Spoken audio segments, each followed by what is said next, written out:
बिस्मिल्लाहिर्रहमानिर्रहीम। अस्सलाम वालेकुम। मैं हूं गुलफाम चौधरी। आप देख रहे हैं मेरा फेसबुक पेज और यूट्यूब चैनल।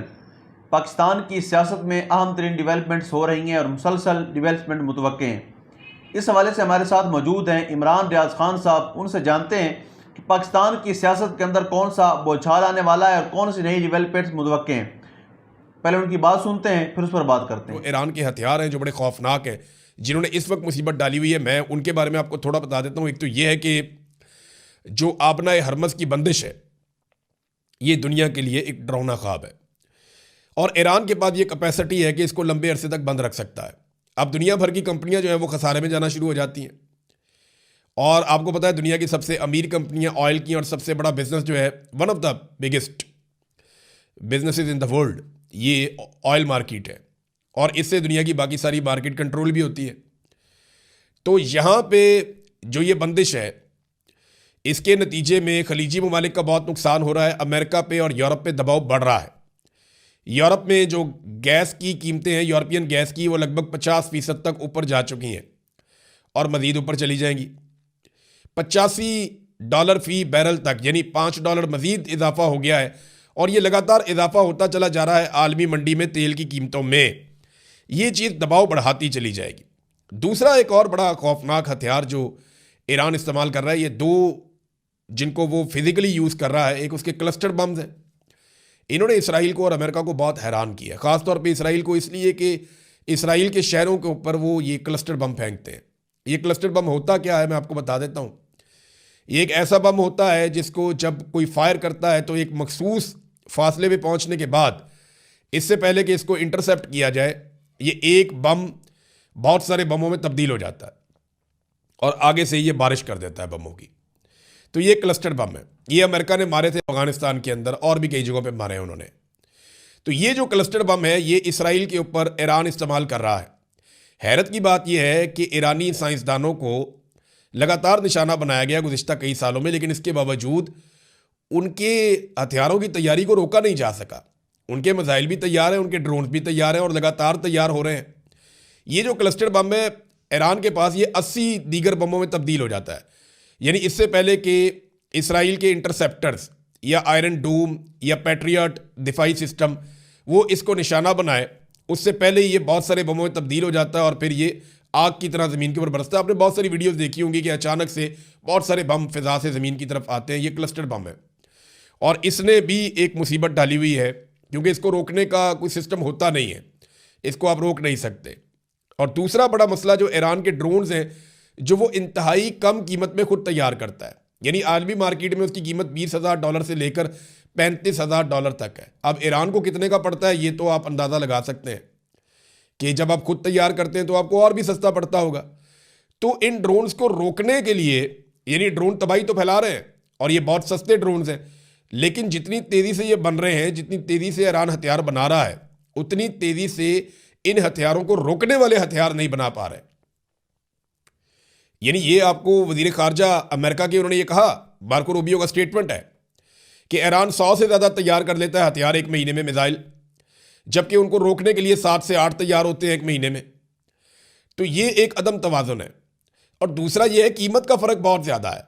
इंटरसेप्टर बहुत महंगा है, 100 गुना कीमत का फ़र्क है, जबकि ईरानी हथियार बहुत सस्ते हैं और वो इनकी मईशत का भट्टा बिठा देंगे अगर ये लड़ाई लंबी चलती है। तो अब अमेरिका इस लड़ाई से निकले कैसे, ये है जी सबसे बड़ा सवाल, क्योंकि इस लड़ाई से निकलना पड़ेगा ना। तो उसके लिए अमेरिका को अब ईरान के दोस्तों से रब्ता करना पड़ेगा जो मुश्तरका दोस्त हैं। यानी तुर्की इसमें रोल प्ले कर सकता है, पाकिस्तान रोल प्ले कर सकता है, इसके अंदर चीन और रशिया, ये दोनों ममालिक भी रोल प्ले कर सकते हैं।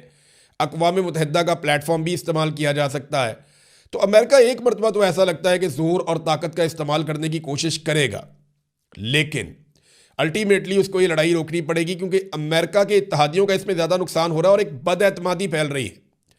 अरब ममालिक जिन्होंने बेशुमार पैसा अमेरिका को दिया अपने दिफा के लिए, जब वक्त आया तो उन्होंने खुद देखा कि अमेरिका अपना दिफा नहीं कर रहा अरब ममालिक के अंदर। यानी ईरान का अटैक कोई अरब ममालिक के ऊपर तो नहीं है ना, ईरान अटैक कर रहा है अमेरिका की बेसिस के ऊपर, या अमेरिकन एम्बेसी है उनके दफातर पे, या जहां पे अमेरिकन मौजूद हैं। अब वहां पे अमेरिकन अपना दिफा नहीं कर पा रहे इन अरब ममालिक के अंदर, तो ये अरब ममालिक का दिफा क्या करेंगे, ये सवाल पैदा हो गया है। अमेरिका ने ऑर्डर जारी किया है कि फौरी तौर पे अमरीकी शहरी 14 मुल्कों से निकल जाएं। अब इन मुल्कों से अमेरिका अरबों डॉलर वसूल करता है हर महीने इनके दिफा के लिए, और वहां से अपने शहरियों को भगा रहा है। इसका मतलब यह है कि अमेरिका दिफा करने में नाकाम हो गया। अब अरबों को सोचना पड़ेगा कि अपनी फौज तगड़ी करनी है, अपने हथियार बनाने हैं, या अमेरिका की तरफ ही दोबारा देखना है। यानी ईरान, इराक, शाम, इसराइल, मिस्र, कतर, ओमान, उर्दन, यमन, कुवैत, बहरीन, लबनान, सऊदी अरब, यूएई, इन सारे मुल्कों से अमेरिका अपने शहरियों को निकाल कर ले जा रहा है।